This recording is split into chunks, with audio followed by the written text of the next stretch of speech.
안녕하십니까. 게리지 컴퓨터 일반 강사 최희준입니다. 여러분 만나뵙게 되어서 반갑습니다. 게리지 컴퓨터 일반 과목은 우리가 게리직 시험에 합격을 결정짓는 아주 중요한 과목이 되었습니다. 많이 어렵고 그다음에 범위가 많이 넓습니다. 우리가 지금 과목은 3개의 과목을 보지만 컴퓨터 일반의 과목은 한 과목이지만 내부적으로 따져보면 한 8개의 과목으로 분류될 수 있습니다. 너무 어렵다는 얘기죠. 범위가 넓고. 그러니까 컴퓨터 일반의 세부적인 과목이 8개 과목이라는 얘기죠. 그러니까 하나의 과목이 운영체제가 있고 전산기 구조가 있고 데이터베이스가 있습니다. 그렇게 8개가 있다는 거죠. 그 한 과목은 여러분이 지금 갖고 계신 그 책의 두께만큼이 되고요. 그 다음에 대학에서나 일반 학교에서 한 1년 동안 배우는 양입니다. 그러니까 엄청나게 많은 이론을 담고 있는 과목이 될 수밖에 없는 거죠.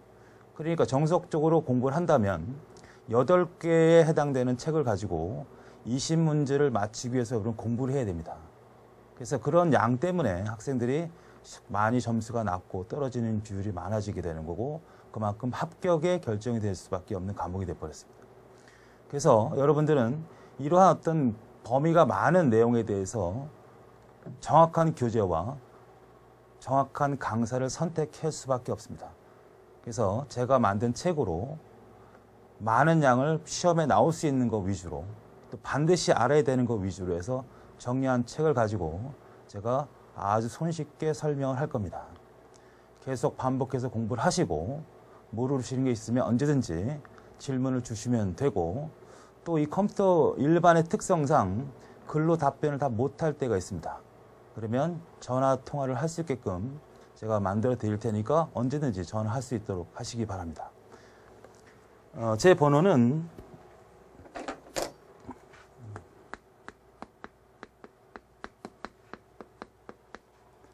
이렇게 되어 있습니다. 문자를 보내시면 돼요.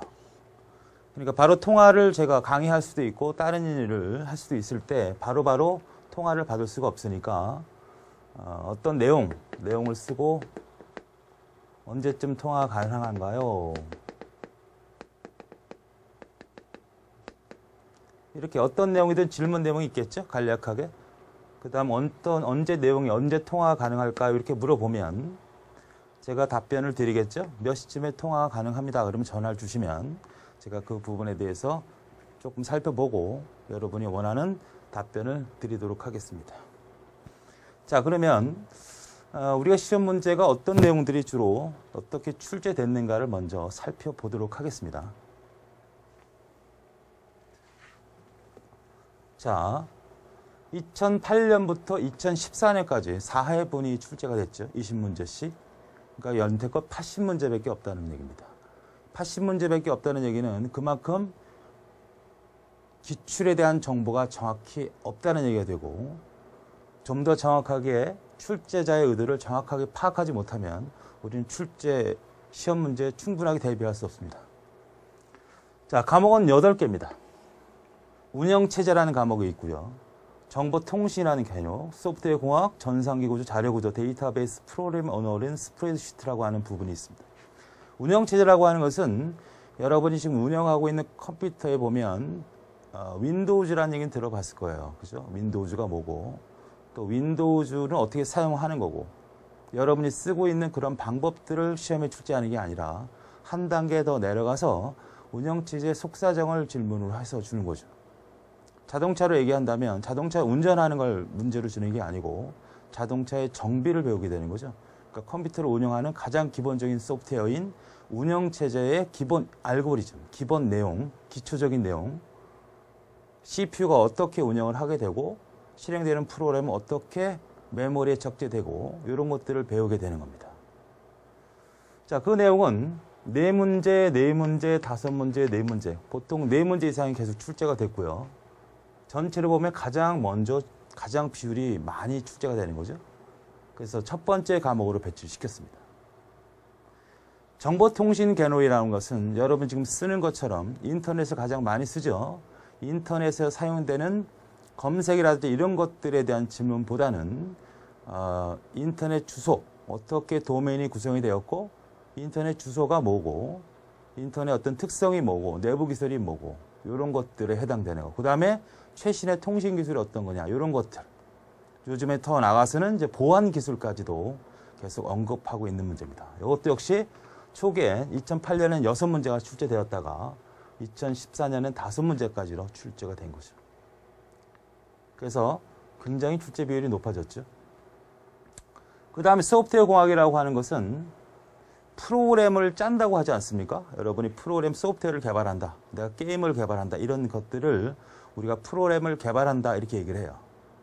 그러면 그 소프트웨어라고 하는 이 프로그램을 어떻게 개발하는 것이 가장 좋겠느냐? 결국 이제 돈 문제가 되는 거거든요.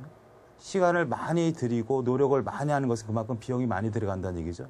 그러니까 어떻게 하면 최소의 노력을 통해서, 최소의 비용을 통해서 최적의 소프트웨어를 개발할 수 있는 방법론이나 기술들이 있겠죠. 그런 부분들을 배우게 됩니다. 자, 그래서 출제 비율이 처음에는 거기 등장이 되지 않았다가 한 문제 정도, 2014년에 3문제가 출제가 돼 굉장히 많이 분포가 올라가고 있는 거죠. 그러니까 4문제, 5문제, 3문제를 다룬단 말이죠. 이 운영체제라는 과목이 여러분이 갖고 있는 지금 기본서가 다 들어가 있는 거지만 대학에서는 거의 한 권짜리란 말이죠.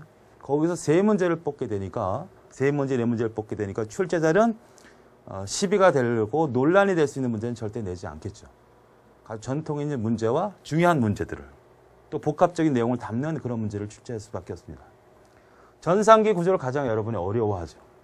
컴퓨터의 내부 구조입니다. CPU가 어떻게 구성이 되었고 메모리가 어떻게 구성이 되었고 회로는 또 어떻게, 회로라고 하는 것은 전자회로거든요. 전자회로. 전기가 들어왔을 때 어떤 형태로 전기가 공급이 되고 그것이 실제로 컴퓨터 내부에서 어떻게 활용이 되는지 수학적인 개념이 상당히 필요로 하는 그런 내용입니다. 2문제에다가 2014년에 한 문제가 출제가 됐습니다. 어쨌든 예를 들어 2개 이상은 항상 출제되는 문제죠. 자료 구조는 자료, 컴퓨터 내부에 기억되어 있는 내용이죠.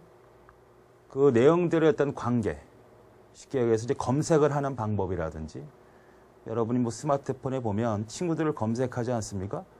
뭐 홍길동을 찾아라면 홍길동을 다 입력해서 전화번호를 찾는 경우도 있고, 아니면 첫 글자만 써서 찾는 경우도 있고, 인터넷을 검색하는 경우도 마찬가지입니다. 그런 것들은 다 이런 자료 구조에서 배우게 되는 거죠. 어떤 데이터를 순서적으로 정렬한다든지, 정렬할 때 방법들이 되게 많죠. 하나의 방법으로 순서를 정렬하는 방법 외에도 굉장히 많습니다. 그런 것들을 다 배워야 돼요. 이것이 역시 수학적인 개념이 많이 포함되어 있습니다.